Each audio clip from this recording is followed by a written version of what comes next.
You've tuned into The Mountain Gardener with your host, Ken Lane. Gardening, it can be challenging, but with these simple insider tips, you'll reap huge rewards. Now, let's tune into today's Mountain Gardener with Ken and Lisa.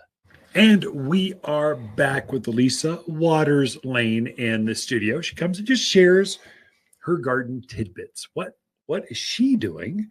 What does she see in her own gardens? Or while she's walking around, I had someone come in. I was helping her just before the show. She said, "Oh, Ken, have you ever been to the Dallas Botanical Garden?" I said, "Yeah, it's great. Have you been to the Phoenix one? Have you been to the Portland, British Columbia? Barcelona has a really great botanical garden. Denver, surprising. Montreal, surprising. We love botanical gardens. So in the winter, we like them in the summer. We like them in the spring. We like them." Seems like a Dr. Seuss rhyme or something. Go with that. I don't know. So anyway, how do we get off on that? It's all you. All me. All right. So we were at that season. I think last week we talked about growing flower, redoing your flower containers. So this week I wanted to talk about doing vegetables and herbs in containers, because it is a really super easy way to grow your veggies and your herbs. If you don't want to be digging in your soil, if you don't want to do a big garden plot, so maybe you want we used to call it salsa garden. So some tomatoes and some peppers and things like that we just grew to make fresh salsa with. So growing things in containers are just so easy. Yeah, truly, it's just fill it up, plug them in, and that's that eat water. That's it. Right. But there are a few things we should probably talk about. Or we can't fill up the whole 2-minute segment. We're done. Okay. So when you're picking a container, make sure you have a container that has good drainage holes, especially important for those veggies and herbs. Spend a lot of your herbs like rosemary and lavenders. They don't want to be soggy wet. No. Oh boy. So you better make sure you've got some good drainage holes in those pots, whether you're using plastic, wood, the big ceramics. Just make sure it drains well for them. Yeah. The other thing to think about is when you're potting those, put the pot where you want it to be before you start planting, because at least before you water it, because it will get heavy and you're not going to be wanting to traps that thing all across the yard to find the perfect spot. Get a caddy. We make rolling saucers, kind of roll it where you want. Good point. But yes. Also, the thing you want to look for is just adequate size. So I would say the absolute minimum in my mind would be something that's maybe 10 inches wide, 12 inches deep. And that's probably more for herbs. Yeah. If you're growing like a tomato in there, the other thing to think about is you're going to want to either use poles or a tomato cage. So it's got to be deep enough to put that in there to support it. Yeah. Yeah. Because a lot of those tomatoes, they get big and they get some weight to them once they get some tomatoes wind growing. Heavy is what happens. The wind will catch them and they flip all over. So a bigger sauce or bigger soil is basically a sponge.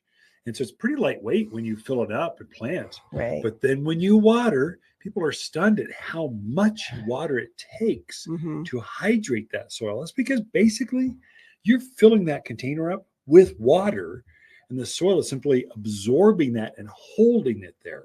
So it takes a tremendous amount. Initial watering, it takes more than you think to hydrate all that stuff. So it's very important to, once you get your potting soil in there, make sure it's moist. Not soggy wet, not gooey, but make sure it's moist so that when you put that new plant in there, it's not going to suck all the water away from the plant. So make sure the soil is moist and make sure your plant has been watered. You do not want to put a dry plant into the soil. Yeah. Just make sure they're both hydrated. Yeah. Don't want dry plants, dry soils. That does not make for happy gardeners. It does not. Also, I always recommend, especially for tomatoes and pepper, things that like that real even watering, the Aqua Boost crystals, I think, are amazing. But especially for tomatoes, because tomatoes don't like to be soggy wet. They don't like to be bone dry. They just like that real even, moderate watering. I find with our peppers, they're less, if peppers get stressed, they get super hot. So if you want sweeter tasting, more flavorful, not just hot peppers, AquaBoost crystals really do regulate that out. And it's a game. Onions the same way. Onions get a bitter. If they get stressed, they aren't as sweet. Right. So I think everything benefits from that. Do people use it on everything? And you can only buy them at Watters Garden Center. We do actually make them here. So it looks kind of a cheesy looking product because we're actually bottling it. We're making it. We're put the lick and stick label on it. It's not something you can get professional. It's something that's locals that are using it locally for local plants. And it does actually work. Definitely.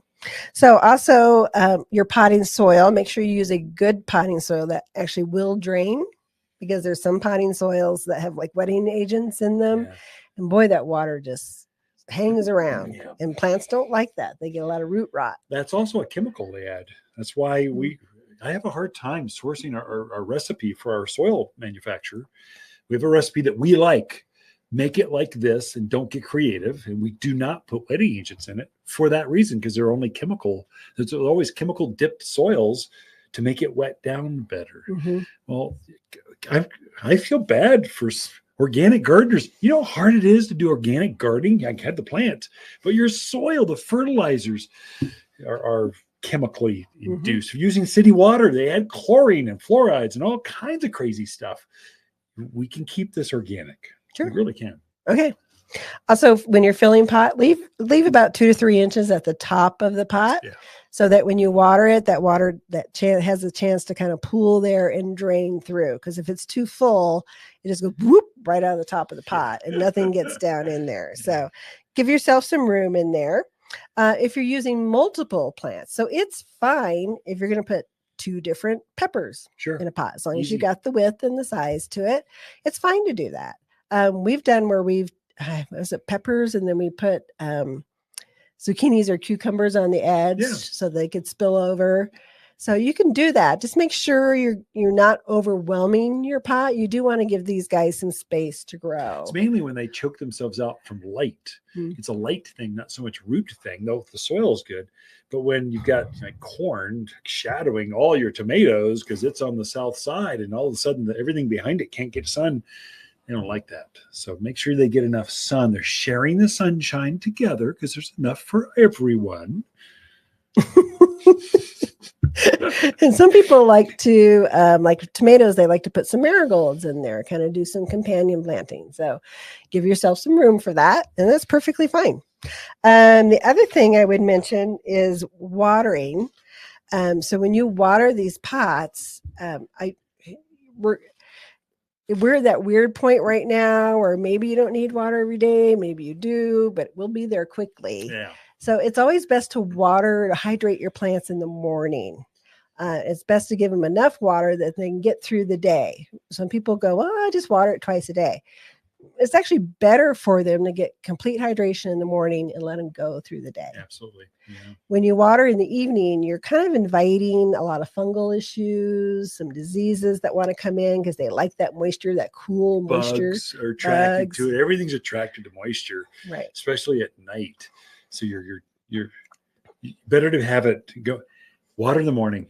Yeah, I'd say in the dawn. Earlier the better. First light.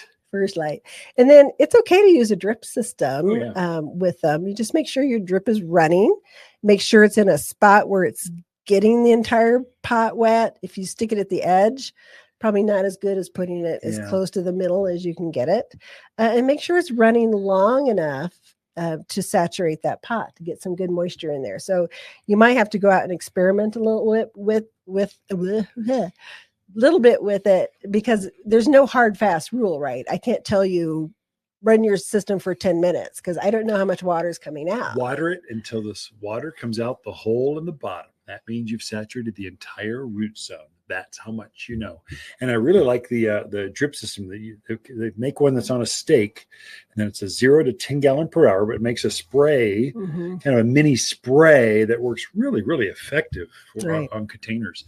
I know your list goes on and on, but we're out of time. Folks will have to come in and talk to Lisa to get more details on how to grow herbs and vegetables in your own containers. But Ken and Lisa Lain, the Mountain Gardeners, will be back after this.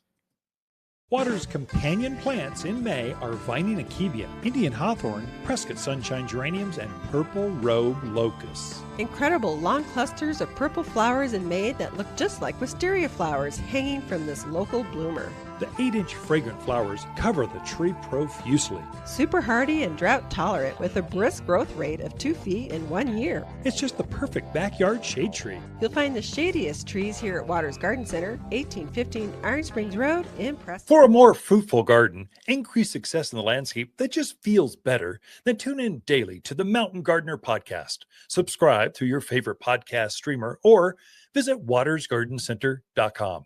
Better yet, visit me directly right here at Watters Garden Center. Thanks for tuning in.